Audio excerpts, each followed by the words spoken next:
Buronan narkoba yang dikenal dengan bos gendut ditangkap saat tengah melakukan sedot lemak di sebuah klinik kecantikan di Jakarta Barat.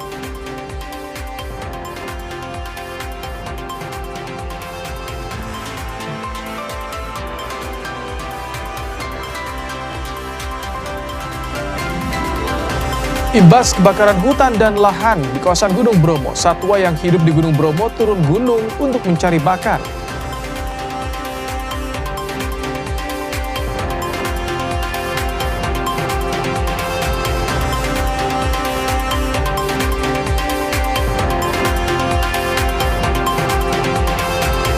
Cari barang pribadi almarhum Sutrimo, kuasa hukum keluarga datangi rumah pribadi ex-Jambisus Febri Adriansyah.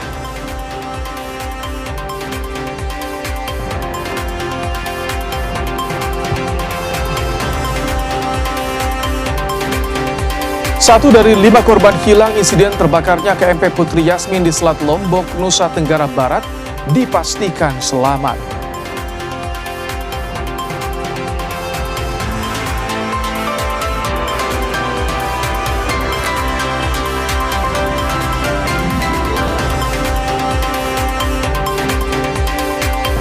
Iran tepis klaim Trump jika Amerika Serikat pegang kendali penuh atas Selat Hormuz.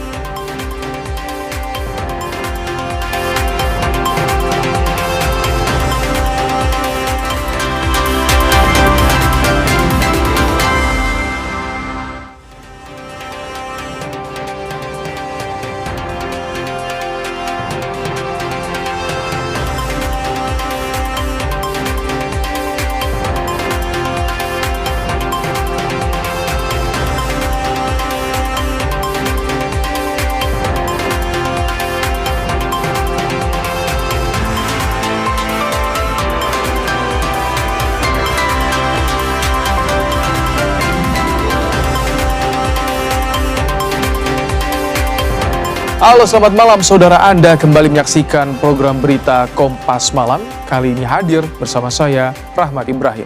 Langsung kita simak informasi pertama di Kompas Malam hari ini saudara. Aksi kejar-kejaran mewarnai razia obat keras ilegal di Pasar Tanah Abang, Jakarta Pusat. Ribuan obat keras diduga palsu disita petugas.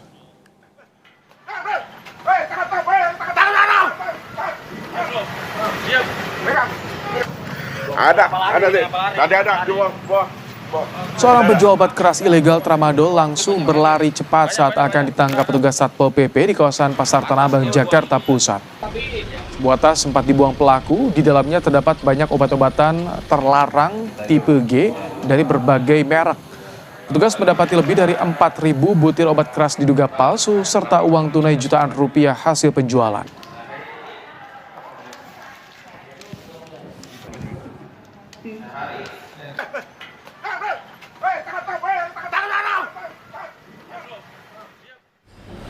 Terhadap 2 orang yang diduga menjual obat-obatan tramadol dan sejenisnya.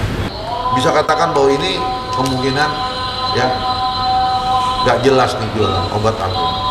Bayangkan kalau obat palsu diperjualbelikan secara bebas, kita sendiri nggak tahu ini isinya apa. Ya, ini berbahaya sekali.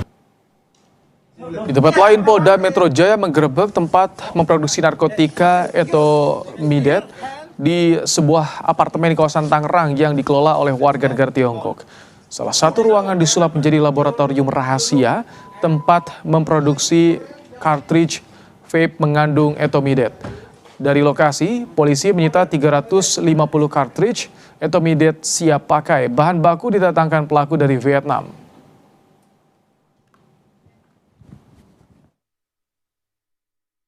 Di salah satu apartemen yang ada di wilayah Tangerang dijadikan tempat produksi narkotika. Saya mengamankan warga negara China yang berperan membuat dan memasarkan narkotika jenis Etomidet.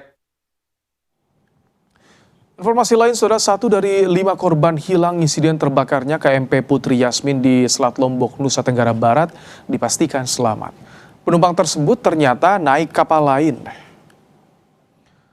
Korban hilang atas nama Iratu Agung Ayu Sekar ternyata tidak ikut menyeberang menggunakan kapal yang terbakar.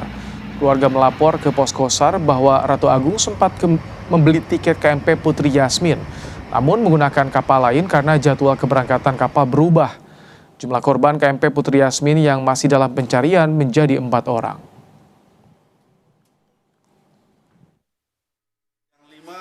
Atas nama Ratu Agung Sekar Ayu, pihak keluarga melaporkan ke Posko bahwa sudah kembali ke rumah dalam keadaan selamat.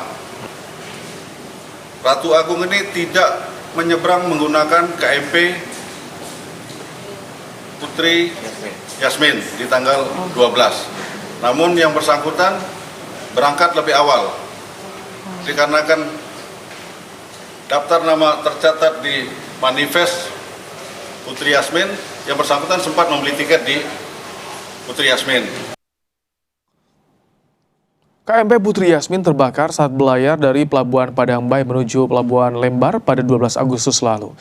212 orang telah dievakuasi, 1 korban tewas, 15 dirawat di rumah sakit, serta 4 orang belum ditemukan. Sementara penyebab pasti kapal terbakar masih dalam investigasi KNKT.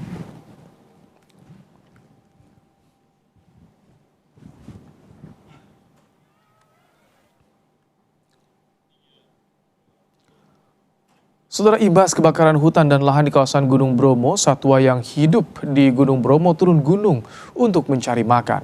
Kebakaran yang terjadi sejak 3 Agustus telah menghanguskan lebih dari 1.000 hektar lahan.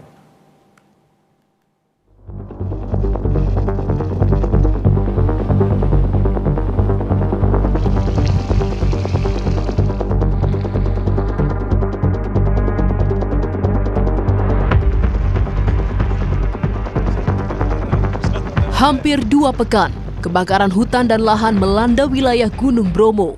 Imbasnya, keberlangsungan hidup satwa di kawasan tersebut terancam. Sejumlah hewan yang tinggal di kawasan hutan Bromo turun gunung mencari makan.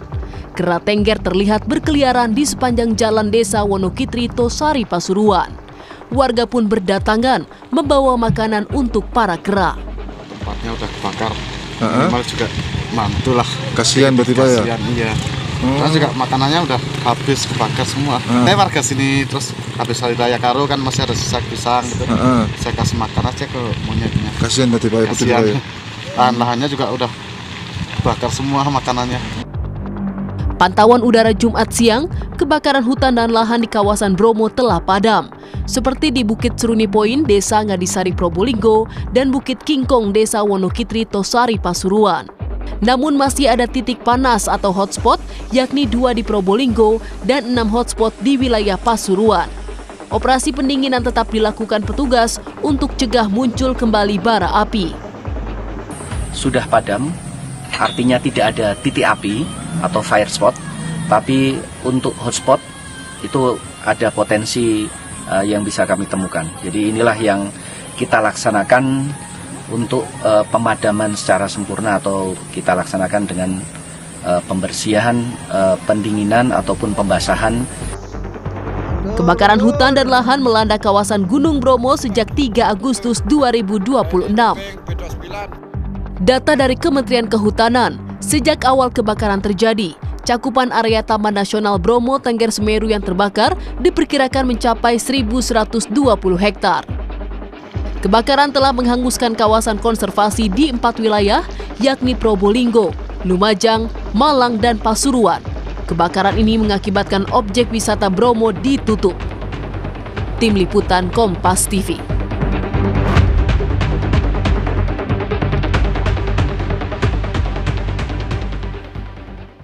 Kebakaran hutan dan lahan di kawasan Bromo sudah dinyatakan padam, tapi apa proses yang tengah dilakukan petugas saat ini? Kita tanyakan langsung pada Ketua Tim Kerja Logistik BPBD Jawa Timur, Suprapto. Selamat malam, Pak Suprapto. Selamat malam, Mas Baim. Sudah dinyatakan padam, tapi tadi kami mendapatkan informasi bahwa masih ada titik panas atau hotspot. Di mana saja untuk saat ini, Pak, terpantaunya? Iya, memang benar. Untuk mulai dari pagi tadi menjelang sore kita sudah melaksanakan beberapa kali pemadaman, yaitu yang hari ini kita melaksanakan dengan pemadaman darat itu ada 2 titik, yaitu yang pertama itu di Bukit King Kong, kemudian yang kedua di sebelahnya yaitu di Bukit di Bukit Cinta, itu di mana 2 hotspot tersebut memang kita tahu mengeluarkan asap yang cukup tebal, dan kemudian kami dari tim darat melaksanakan pemadaman secara langsung sehingga dari pagi sampai sore hari ini sudah tidak ditemukan lagi titik api maupun asap yang keluar dari sana. Kami pun juga dari pagi tadi juga dibantu untuk melaksanakan pemadaman menggunakan waterbombing yang kita kerahkan dengan menggunakan 3 helikopter, sehingga pada evaluasi menjelang sore tadi sudah tidak ditemukan lagi titik api yang ada di sekitar wilayah Bromo Tengger Semeru. Seperti itu Mas Baim. Tapi kalau untuk monitoring, apakah esok hari masih akan dilakukan Pak? Karena kan sebelumnya sempat dinyatakan padam, namun karena banyak vegetasi kering, terbakar lagi Pak.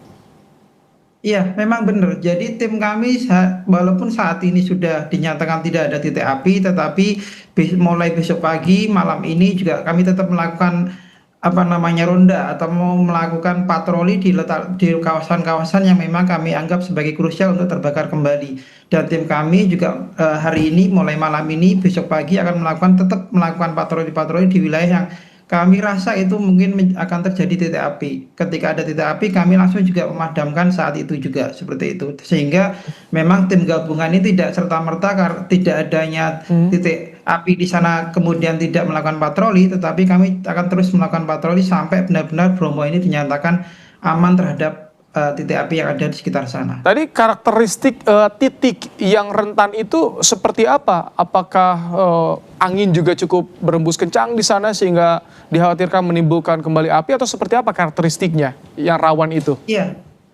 Iya, jadi ada beberapa wilayah memang di sekitaran Bromo ini yang atasnya itu terbakar, tetapi pada sisi lereng bawahnya itu saat ini tidak terbakar. Namun di bawahnya itu cukup banyak vegetasi yang kering. Nah, kami selalu menjaga bagaimana caranya ketika ada bara api yang di atas itu segera kita padamkan, karena memang saat ini ketika bara api itu turun ke bawah dan mengenai vegetasi yang kering ditambah dengan tiupan angin yang kencang, itu menyebabkan api akan cukup cepat sekali untuk menyebar ke wilayah yang kering tersebut. Sehingga kami melakukan patroli secara kontinu ke wilayah-wilayah yang ketika kami menemukan bara api yang ada langsung kami padamkan saat itu juga. Sama dengan tim-tim yang lain yang ada di tim gabungan yang saat ini bekerja di wilayah Bromo Tengger Semeru. Kalau kondisinya bagaimana untuk saat ini? Apakah angin kencang masih berembus di sana, Pak Suprapto? Ya, kalau angin biasanya berembus itu cukup kencang di sore hari, kemudian dari pagi menjelang subuh menjelang pagi hari itu memang terjadi peningkatan angin yang ada di sana, dan itu selalu kita waspadai agar nantinya api itu tidak muncul kembali ketika angin cukup berembus kencang di wilayah tersebut. Oke, Pak Suprapto, kita juga tadi ada liputan satwa pada turun gunung. Apakah itu juga imbas dari kebakaran lahan, habitat mereka hilang atau seperti apa? Iya, kalau secara langsung mungkin kita melihat memang juga benar ya. Jadi kalau kami melihat dari beberapa hari terakhir ini, ketika kami melaksanakan pemadaman, memang di beberapa wilayah itu satwa memang pada turun. Artinya memang di wilayah-wilayah yang mungkin menjadi tempat mereka mencari makan, satwa ini mencari makan saat ini terbakar. Sehingga kemungkinan mereka cukup susah untuk mendapatkan makanan. Tetapi kami melihat juga banyak dari warga itu memberikan makanan terhadap satwa-satwa khususnya kera yang ada di di wilayah TNBTS ini. Kalau untuk wisata bagaimana? Apakah beberapa pintu ditutup dengan kondisi ini, tapi setelah padam akan segera dibuka atau seperti apa? Ya, untuk buka tutupnya TNBTS kami juga masih menunggu keputusan dari Taman Nasional Bromo Tengger Semeru ya, yang saat ini memang memegang kendali penuh di wilayah tersebut, dan memang kami selalu berkoordinasi sampai beberapa hari ini terkait dengan nantinya apakah pintu-pintu yang masuk ke Bromo Tengger Semeru ini akan dibuka, karena memang saat ini seluruh pintu yang masuk ke kawasan TNBTS masih tertutup, Mas. Baik. Memang untuk menentukan kapan dibuka itu kami akan melakukan evaluasi juga dengan Satgas bersama yang sudah kita bentuk, dan kami akan memberikan rekomendasi bersama juga kepada TNBTS. Seperti Baik, itu Mas. terima kasih Pak Suprapto, BPBD Jawa Timur telah menyampaikan bagaimana kondisi terkini Gunung Bromo pasca kebakaran. Terima kasih Pak. Terima kasih. Kita ke saudara, keberadaan barang pribadi milik Sutrimo masih tanda tanya. Pihak keluarga menduga ada pihak yang masih menahan barang pribadi milik Sutrimo. Polisi akan melakukan klarifikasi pada keluarga dan juga pihak yang diduga masih memegang barang Sutrimo.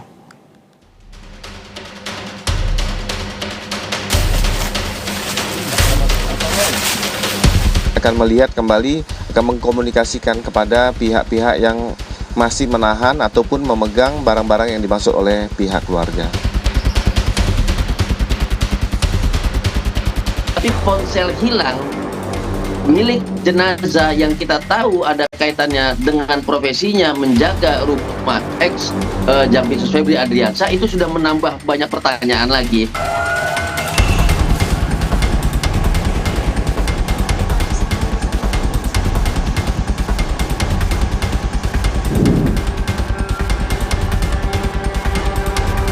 Keberadaan barang pribadi termasuk ponsel karyawan ex-Jampitsus Kejagung almarhum Sutrimo masih tanda tanya. Pihak keluarga melalui kuasa hukumnya mendatangi rumah pribadi ex-Jampitsus Febri Adriansyah di Jalan Radio Jakarta Selatan pada Jumat malam untuk meminta barang pribadi Sutrimo yang mereka yakini berada di sana. Namun, upaya itu belum berhasil lantaran tak ada orang di rumah. Karena bukan apa-apa. Saya sampaikan juga kalau dengan pertimbangan kan gini, kita taunya di sini barangnya segala macam. Jadi kita minta barangnya berupa HP, berupa dompet, lalu juga pakaian-pakaian, terus surat-surat, dokumentasi kependudukan lain, karena Pak Sutrimo itu memang di sana kan tidak pernah nyimpan apapun, semuanya di sini. Usai keluarga Sutrimo mempertanyakan barang milik almarhum yang belum ditemukan, polisi akan menelusuri keberadaannya. Tak hanya pada pihak keluarga, polisi juga akan memeriksa pihak-pihak yang diduga masih menguasai barang pribadi milik Sutrimo. Kita mendengar dari pihak kuasa hukum keluarga menyampaikan kami akan melakukan klarifikasi karena tahap ini sudah tahap sidik. Kemarin sudah dilakukan pemeriksaan dalam proses penyidikan sekitar 8 orang. Kami akan melihat kembali, akan mengkomunikasikan kepada pihak-pihak yang masih menahan ataupun memegang barang-barang yang dimaksud oleh pihak keluarga. Ya, kemungkinan akan bertambah karena ini sudah masuk ke tahap sidik. Kami menyampaikan bahwa proses ini berjalan untuk menjawab pertanyaan dari keluarga maupun pertanyaan dari masyarakat sebab meninggalnya almarhum Sutrimo. Padahal barang pribadi Sutrimo seperti ponsel menyimpan komunikasi terakhirnya sebelum ditemukan meninggal. Ketua Risenter Julius Ibrani bilang, hilangnya ponsel milik Sutrimo menimbulkan banyak pertanyaan. Kita tahu di sini ada latar belakangnya, kita tahu ini juga peristiwa yang tidak biasa dengan berbagai macam kejanggalan. Ponsel hilang saja itu sudah pencurian, Cindy. Tapi ponsel hilang milik jenazah yang kita tahu ada kaitannya dengan profesinya menjaga rumah ex Jampitsus Febri Adriansyah, itu sudah menambah banyak pertanyaan lagi. Penasihat ahli Kapolri Arianto menyebut penanganan cepat perkara ini jadi tantangan polisi. Namun ia yakin polisi sudah melakukan pemeriksaan secara aktif dengan mendatangi saksi, tapi masih merahasiakan untuk kepentingan penyidikan. Tapi polanya ya seperti itu tadi, Bu. Karena kita mengharapkan dari ekshumasi yang sangat minim, maka keterangan daripada para saksi dan digital forensik ini sangat menentukan polisi bisa mengungkap apa yang terjadi sesungguhnya itu. Ini tantangan polisi untuk bergerak cepat, jangan landa-landa ketakutan pakai nanti takut di peradilan melanggar KUHP, dan itu bukan di situ tempatnya sekarang ini. Kematian Sutrimo, karyawan ex-Jampitsus, memantik tanda tanya. Dari hasil pemeriksaan luar jasad, almarhum tidak ditemukan tanda kekerasan. Namun polisi masih menunggu hasil ekshumasi dan otopsi untuk mengungkap penyebab pasti kematian. Tim Liputan Kompas TV. Kita ke informasi lain, Saudara. Presiden Prabowo Subianto menghadiri sidang tahunan yang digelar MPR di Gedung Parlemen Senayan, Jakarta. Dalam pidato kenegaraan, Prabowo menegaskan bakal tetap melanjutkan program makan bergizi gratis, namun dengan perbaikan dan efisiensi. Prabowo bilang program MBG dilanjutkan demi mengentaskan tingginya angka stunting Indonesia. Presiden juga mengecam pelaku korupsi pada program MBG. Tidak boleh menerima 1 dari 4 anak Indonesia mengalami stunting. Kita tidak boleh menerima itu. Dan karena itu saya bertekad teruskan program MBG, tapi dengan perbaikan, dengan efisiensi. Saya menilai mereka yang mau korupsi dari makan untuk anak-anak ini adalah orang-orang biadab. Ini adalah orang-orang yang tidak pantas kita hormati. Menurut saya ini sudah sama sekali tidak ada nilai kemanusiaan. Merespons pernyataan Presiden yang tetap melanjutkan program MBG, anggota DPD Alfiansyah Komeng menegaskan semua program Presiden Prabowo termasuk MBG sangat bagus.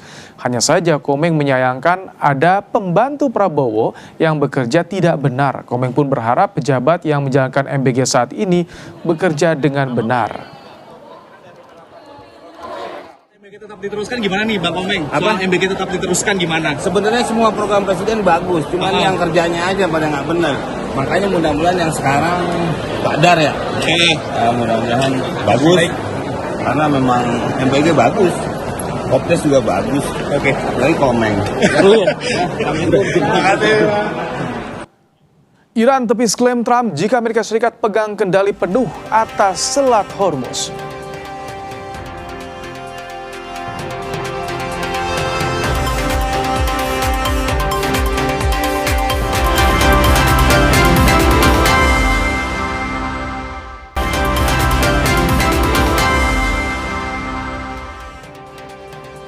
Saudara, militer Amerika Serikat membantah kabar tewasnya 7 prajurit Angkatan Laut Amerika Serikat di USS Abraham Lincoln.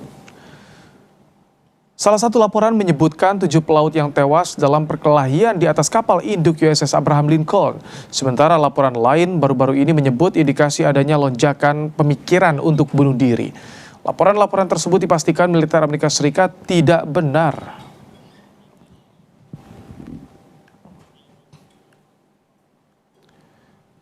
Melalui akun X-nya, militer Amerika Serikat merilis sejumlah judul pemberitaan dengan tulisan misinformed dan false. Rilis ini merupakan respons militer AS atas kabar tewasnya 7 prajurit Angkatan Laut Amerika Serikat di USS Abraham Lincoln.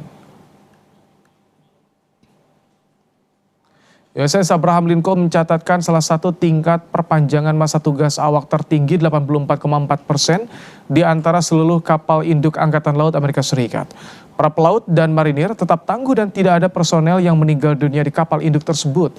Satu pelaut yang sempat terjatuh ke laut pada tanggal 3 Agustus berhasil diselamatkan dengan cepat dan aman.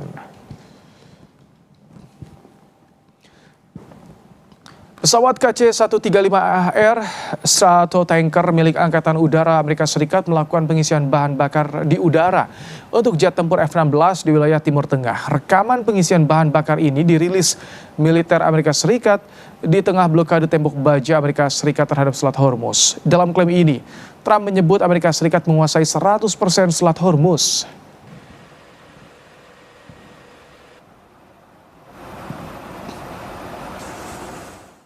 Ya, perebutan kendali Selat Hormuz antara Amerika Serikat dan Iran semakin panas. Klaim Trump jika AS telah pegang kendali Selat Hormuz dibantah Iran. Iran tegaskan tak ada kapal tanker dan kargo yang bisa melewati Hormuz tanpa seizin IRGC.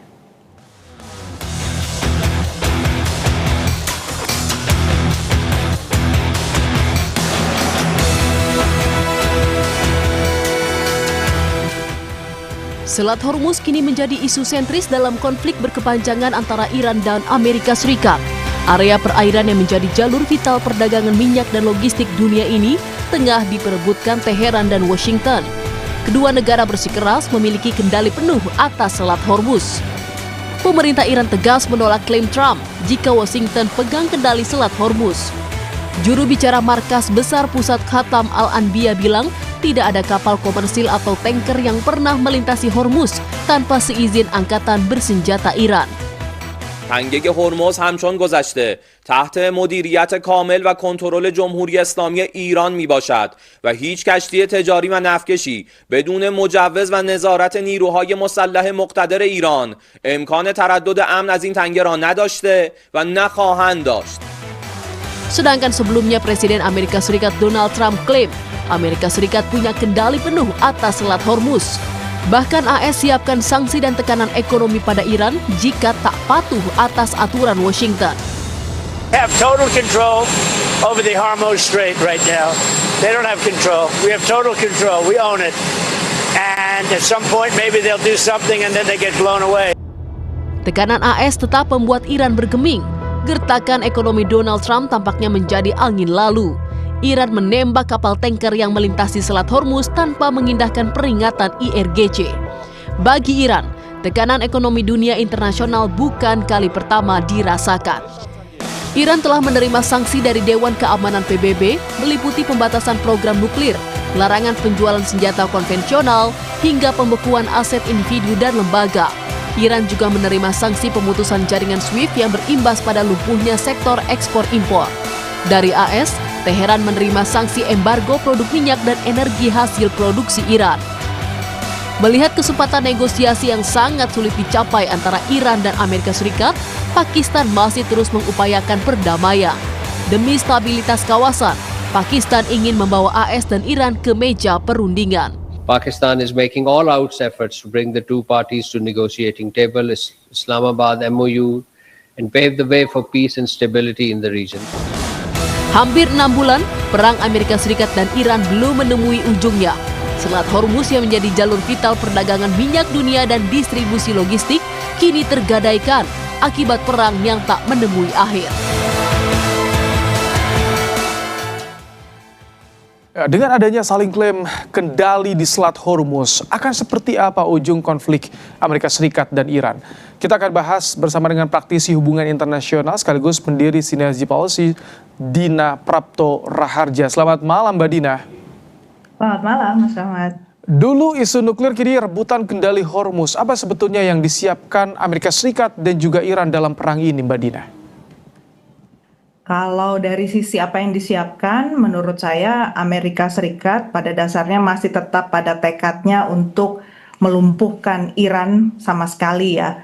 Untuk bisa bertekuk lutut, kemudian mengakui bahwa pengaruh Amerika Serikat baik secara militer maupun politik itu adalah satu-satunya yang dominan di Timur Tengah.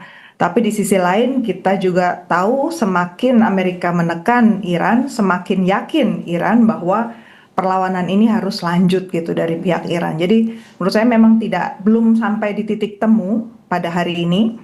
Dan kalau saya mau bawa ke dalam konteks di mana Trump bicara, sebelum dia bicara di Truth Social, itu konteksnya adalah lagi-lagi konstituen Amerika Serikat yang berusaha diyakinkan oleh Trump. Karena posisi approval rating atau tingkat persetujuan masyarakat Amerika Serikat terhadap Trump itu makin turun angkanya. Jadi dibandingkan minggu lalu saja sudah turun 3 poin. Dan yang lebih memprihatinkan lagi, dukungan dari kalangan militer pun itu indikasinya juga turun.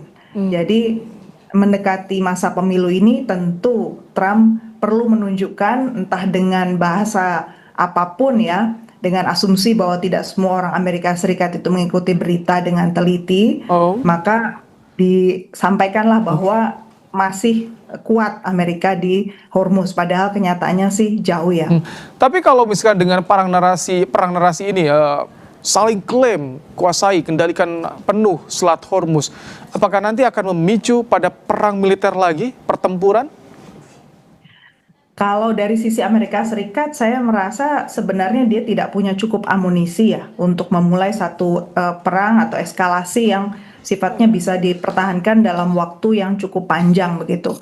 Karena kalau sekali dia memulai eskalasi, Amerika Serikat memulai eskalasi, pada dasarnya Iran pasti akan melakukan perlawanan yang besar juga. Kita lihat terakhir sebelum kejadian kemudian Amerika Serikat masih tetap menetap ya melakukan blokade di Hormuz ini adalah dari pihak Iran berhasil menembus fasilitas-fasilitas penting dari CIA yang data-datanya itu sebenarnya koordinatnya harusnya tidak bisa diketahui oleh Iran. Ternyata bisa diketahui titiknya dan bahkan sampai hancur gitu kan. Berarti Iran ini dalam masa-masa penantian seperti sekarang dia juga mencari titik lemah. Jangan lupa ada informasi baru juga ya.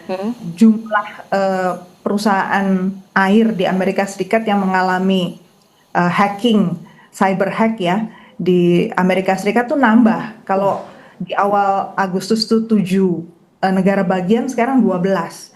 Jadi entah ini terkait langsung dengan Iran atau simpatisan dari kelompok Iran, artinya apa yang dialami oleh Amerika Serikat ini bukan justru menunjukkan bahwa Amerika itu mulai kehilangan daya ya, daya tarungnya untuk betul-betul tapi eskalasi. Mbak Dina, kalau misalkan Amerika Serikat mulai kehilangan daya tarung di Teluk di Timur Tengah, apakah mungkin juga Iran akan memukul mundur armada tempur Angkatan Laut Amerika Serikat baik itu di perairan Oman atau sepanjang Selat Hormuz?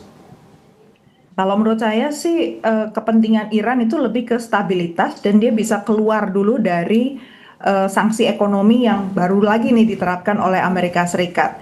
Kalau Amerika Serikat melemah, tapi kuncian ekonominya ini belum keluar ya, sanksi ekonomi ini belum dilepas, maka sebenarnya situasi belum sepenuhnya membaik untuk Iran. Dari sisi politik, kemampuan Iran itu sudah lebih diakui sebenarnya sekarang di tingkat global ya.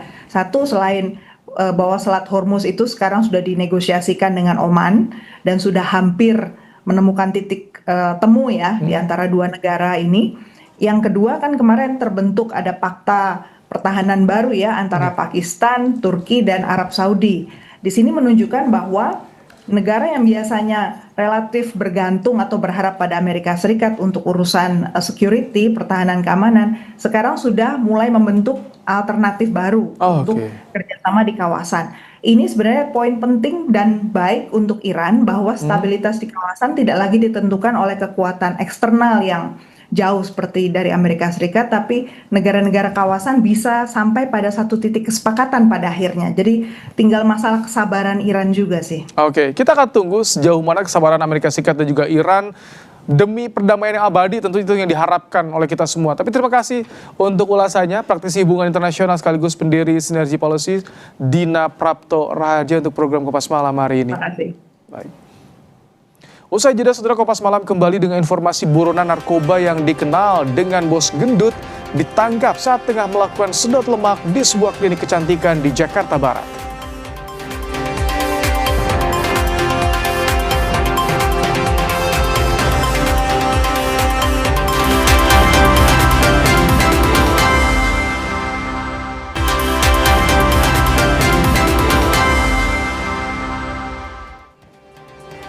Saudara, sebuah gudang tempat produksi gula merah di Desa Gondang Manis, Kudus, Jawa Tengah terbakar pada Jumat sore.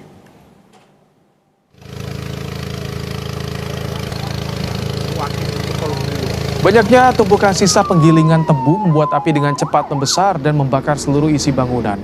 Diduga api berasal dari tungku proses produksi yang menyambar sekitar tempat produksi gula merah. Angin kencang membuat proses pemadaman terhambat. Namun unit pemadam kebakaran diterjunkan untuk memadamkan api agar tidak meluas.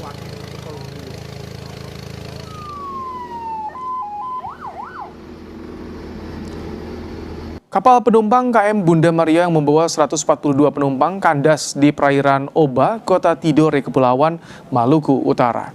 Kapten kapal berhasil mengevakuasi kapal ke daratan hingga seluruh penumpang selamat.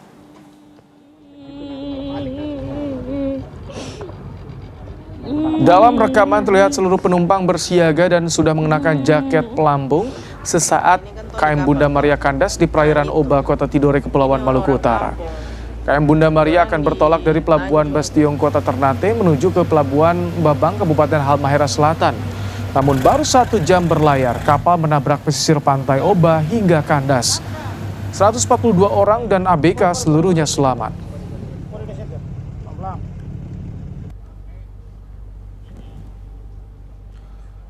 Seorang buronan narkoba yang dikenal dengan Bos Gendut ditangkap saat tengah melakukan sedot lemak di sebuah klinik kecantikan di Jakarta Barat. Penangkapan dilakukan atas kepemilikan 98 kg sabu yang diungkap November 2025 lalu.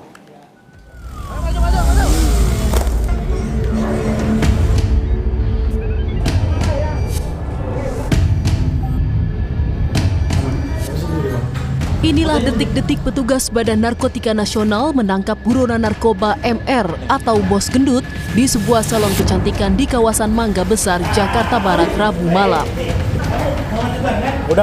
Penangkapan dilakukan saat pelaku tengah melakukan tindakan sedot lemak. Bos Gendut merupakan bandar narkoba di Kampung Bahari.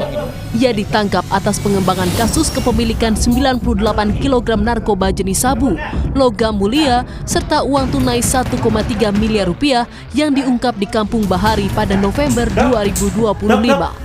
Terhadap kepemilikan 98 kilo sabu dan barang bukti logam mulia, serta ada uang 1,3 M. Kami berhasil menangkap pelaku yang kami surveilan dari Kampung Bahari menuju satu lokasi yang ada di Mangga Besar, di salon kecantikan yang ada di sana. Kemudian kita bisa mengamankan satu orang yang bersama-sama yang bersangkutan, termasuk DPO atau buronan yang kita dapatkan tadi malam, atas nama MR atau Bos Gendut yang dikenal di Kampung Bahari.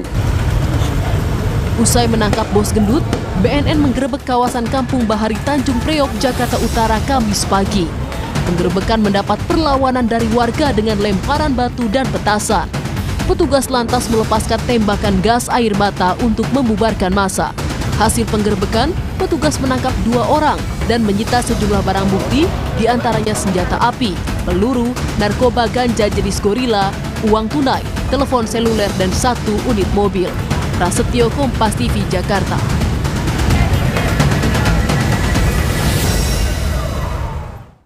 Anggota Satpol PP Aceh Utara diduga mengambil rokok pedagang saat razia rokok ilegal.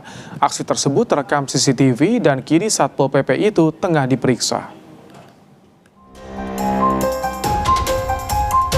Dalam rekaman CCTV, terlihat 2 petugas Satpol PP berada di dalam sebuah toko saat operasi penertiban rokok ilegal di Kecamatan Dewantara, Aceh Utara. Di atas meja tersebut terdapat bungkusan rokok berbagai merek. Tiba-tiba salah satu petugas tampak memegang 1 bungkus rokok yang kemudian diduga dimasukkan ke dalam saku. Rekaman CCTV itu beredar di media sosial dan jadi sorotan publik. Namun, Kepala Satpol PP WH Aceh Utara membantah dugaan pencurian dilakukan anggotanya.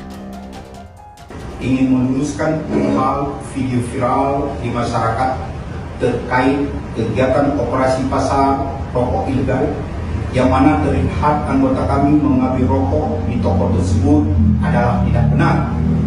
Karena semua yang merupakan barang bukti diserahkan seluruhnya kepada Bea Cukai untuk diproses lebih lanjut. Untuk klarifikasi atas tuduhan pelanggaran kode etik, anggota Satpol PP yang diduga mencuri rokok itu kini tengah menjalani pemeriksaan. Zikri Maulana, Kompas TV, Aceh Utara, Aceh. Kesal gegara tak dikirim uang oleh istri muda yang bekerja di luar negeri, seorang suami tega menganiaya anaknya yang masih balita. Namun istri tua pelaku menyebut peristiwa tersebut hanya akting gertakan semata.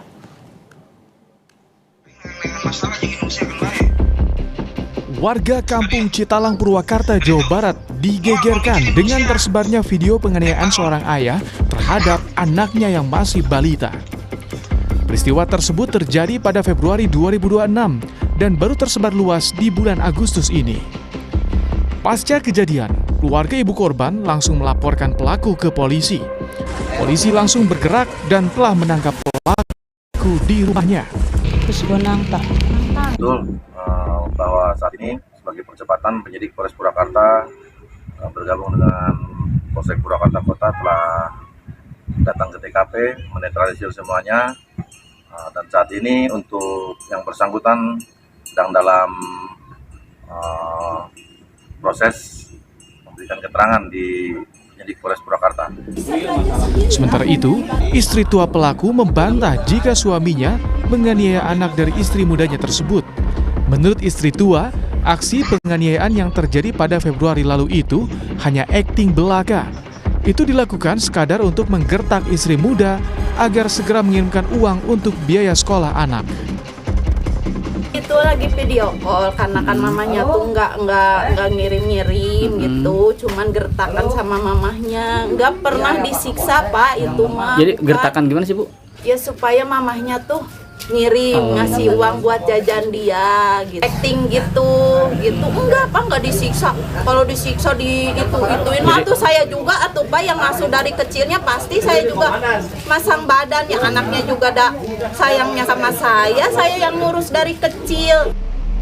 Kini, terduga pelaku tengah menjalani pemeriksaan intensif di Mapolres Purwakarta guna mengetahui penyebab pasti terjadinya dugaan kekerasan terhadap anak kandung. Henry Irawan, Kompas TV, Purwakarta, Jawa Barat. Adik Bupati Kuburaya Sujiwo diduga terlibat penganiayaan terhadap tenaga kesehatan di RSUD Tuan Besar Syarif Idrus Kuburaya, Kalimantan Barat. Inilah rekaman CCTV di ruang IGD RSUD Tuan Besar Syarif Idrus Kuburaya saat dokter dan tenaga kesehatan hendak melakukan tindakan. Keluarga pasien diminta keluar ruangan. Namun adik Bupati Kuburaya Sujiwo tetap berada di ruangan dan diduga menganiaya security dan dokter jaga IGD. Kendati demikian, Sujiwo mengecam tindakan adiknya itu.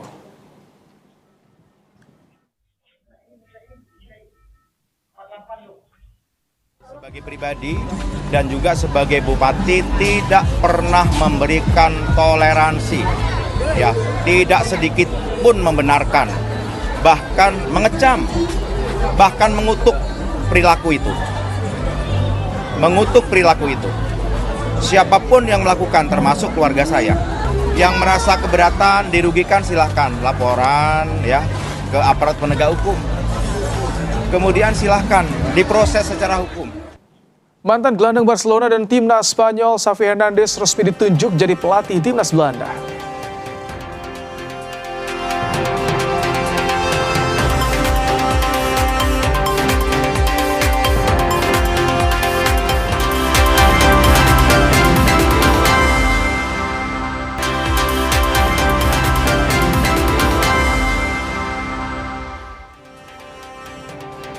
Setelah berada di Spanyol, timnas futsal Indonesia langsung gelar latihan di kota Chantada. Setelah tiba di Spanyol, Garuda Futsal langsung menjalani sesi latihan di bawah arahan pelatih Hector Souto. Timnas futsal putra Indonesia berlatih fisik dan teknik. Garuda Futsal melakoni pertandingan uji coba perdana lawan tim Oparulo Verol di negeri Matador. Mantan pelatih Barcelona, Xavi Hernandez resmi ditunjuk sebagai pelatih timnas Belanda. Juru taktik 46 tahun itu telah menandatangani kontrak berdurasi 4 tahun gantikan Ronald Koeman di skuad negeri kincir angin. Xavi akan pimpin Belanda di Piala Dunia 2030. Legenda Spanyol itu menjadi satu-satunya pelatih asing pertama yang akan menangani timnas Belanda setelah hampir 50 tahun. The Spaniard sudah menganggur sejak meninggalkan jabatannya sebagai pelatih Barcelona pada Mei 2024. Xavi memang memiliki ikatan khusus dengan sepak bola Belanda dan sangat paham strategi total football buatan legenda El Barça, Johan Cruyff. Sepak bola menyerang berbasis penguasaan bola dan kreativitas. Terakhir kali Serdadu de Oranje dipimpin pelatih asing yakni pada 1977 sampai 1978 ketika kursi pelatih diduduki Ernest Happel, juru taktik asal Austria.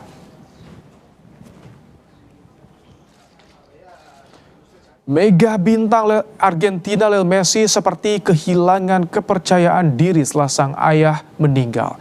El Masiah tak yakin berapa lama lagi ia akan terus bermain sepak bola. Ayah Messi, Jorge, meninggal di usia 68 tahun setelah berjuang melawan penyakit yang dideritanya dalam waktu yang lama. Mendiang Jorge sangat berpengaruh bagi perjalanan karir Messi-Dona, bahkan menjadi agen bagi sang anak sejak usia 14 tahun. Dalam ucapan penghormatan emosional di laman Instagram pribadinya, peraih penghargaan Ballon d'Or 8 kali menulis, "Aku tidak tahu apa yang akan aku lakukan tanpamu." Dengan dukungan mendiang sang ayah selama bertahun-tahun, Lionel Messi telah mendapatkan segalanya. Bahkan La Pulga berhasil antar Argentina rengkuh gelar juara dunia 4 tahun silam.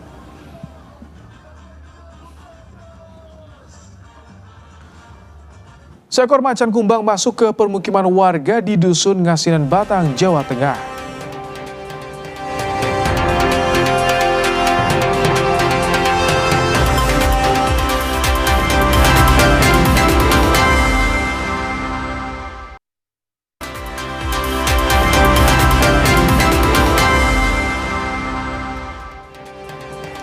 Seekor macan kumbang masuk ke permukiman warga di Dusun Ngasinan Kabupaten Batang, Jawa Tengah.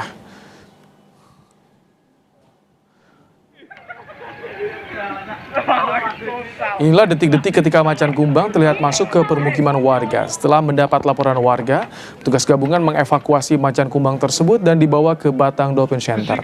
BKSDA Jawa Tengah mengidentifikasi macan kumbang tersebut berasal dari kawasan lereng Gunung Prau dan terpaksa harus bergerak lebih jauh mencari mangsa karena musim kemarau.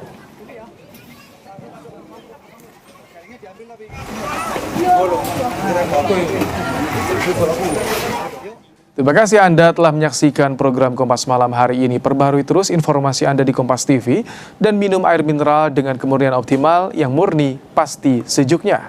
Saya Rahmat Ibrahim, sampai jumpa.